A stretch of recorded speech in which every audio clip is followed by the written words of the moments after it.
Oi, gente. Hoje é dia da dica da semana. Eu vou listar aqui 5 discos do indie rock dos anos 2000 que eu ouço até hoje. Se você curte esse tipo de quadro sobre cinema, música e livros, inscreva-se no canal, ative o sininho para receber as notificações. Eu tenho quadros novos de segunda a sexta-feira.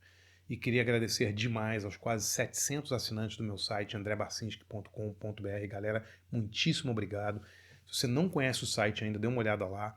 Por R$ 20 por mês você tem um monte de benefícios. Eu faço 3 textos inéditos por semana, faço cursos, debates e workshops exclusivos para assinantes do site.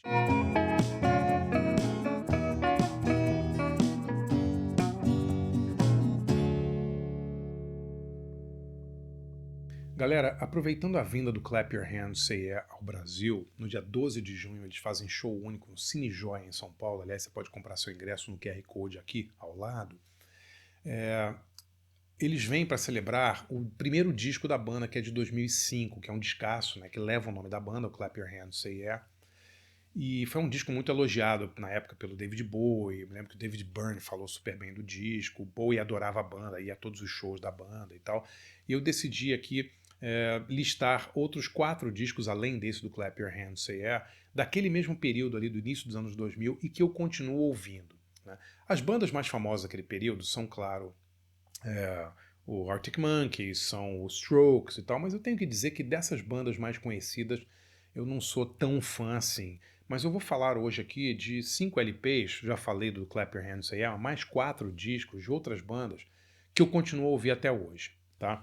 Além do Clap Your Hands Say Yeah, um disco desse período, assim, início dos anos 2000, que eu continuo a ouvir com muito prazer, é o Turn On The Bright Lights do Interpol. Era muito legal esse disco quando saiu na época, né? Com essa coisa meio gótica, essa coisa meio Joy Division do Interpol, assim.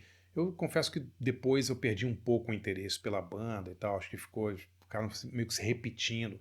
Mas o Turn On The Bright Lights é um descasso, né? Realmente, que banda era o Interpol.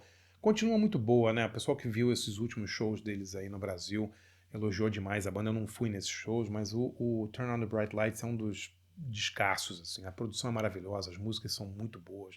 É um disco que funciona em show e funciona em pista também, né? Eles tinham essa pegada também que muitos remixes também foram feitos desse disco. Então é um disco que eu ouço sempre e eu recomendo demais.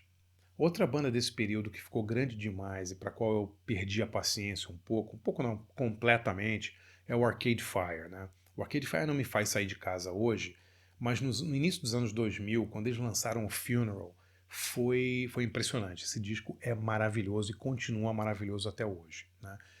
Ele tem uma pegada meio sinfônica, né? Ele tem uma coisa meio barroca, né? Eu acho tão bonito esse LP. Não é à toa que o Bowie, por exemplo, adorava o Arcade Fire, acho que chamou até eles para abrir shows dele e tal.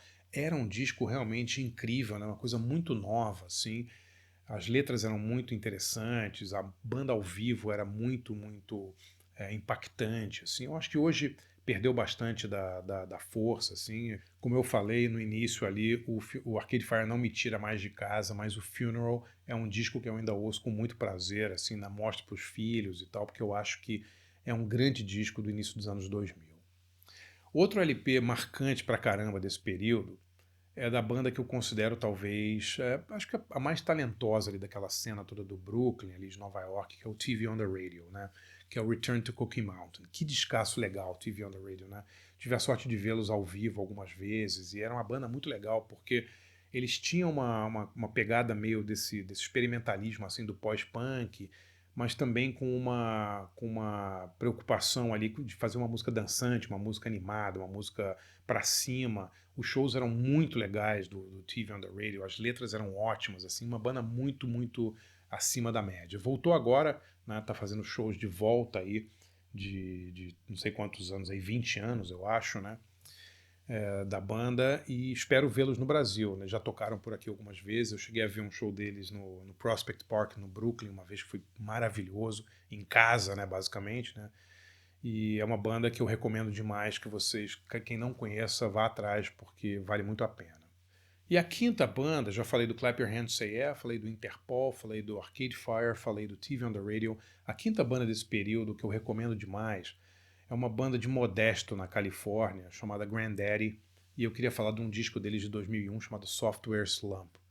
Esse disco eu acho que é um dos discos mais importantes, mais bonitos e que mais me marcaram aí nos últimos 25 anos, né? O, o, o Granddaddy é meio obra de um cara genial, doidaço, Jason Little, chamado, né?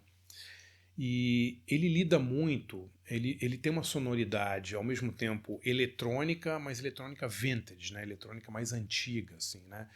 Ele, os discos do Granddaddy, na minha opinião, lidam muito com a tecnologia e como o homem não se adaptou às modernas tecnologias, né? O Software Slump é exatamente sobre isso, né?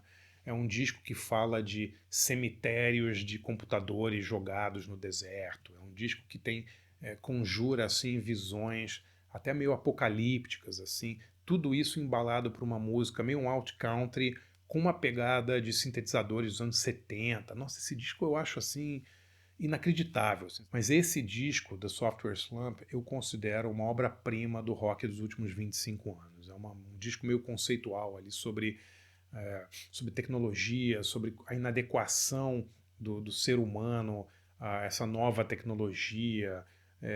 Eu não sei, ele conjura imagens tão fortes assim. Desde a primeira vez que eu ouvi esse disco em 2001, e eu vi o Granddaddy ao vivo, eles tocaram inclusive no Brasil, esse disco não sai da minha cabeça, assim, é um disco que eu ouço com muita, muita alegria. Se você curte esse tipo de quadro sobre cinema, música e livros, conheça e assine meu site de jornalismo cultural, andrebarcinski.com.br. Galera, por R$ 20 por mês, você tem um monte de benefícios. 3 textos inéditos por semana que eu escrevo só para assinantes do site, cursos, debates e workshops só para assinantes, e você tem também acesso ilimitado ao acervo completo do site, que tem mais de 800 textos e 80 cursos, desde história do cinema em 4 aulas, como escrever roteiro, história do punk e do pós-punk, cursos sobre Akira Kurosawa, David Bowie, tem muita coisa legal. Conheça andrebarcinski.com.br.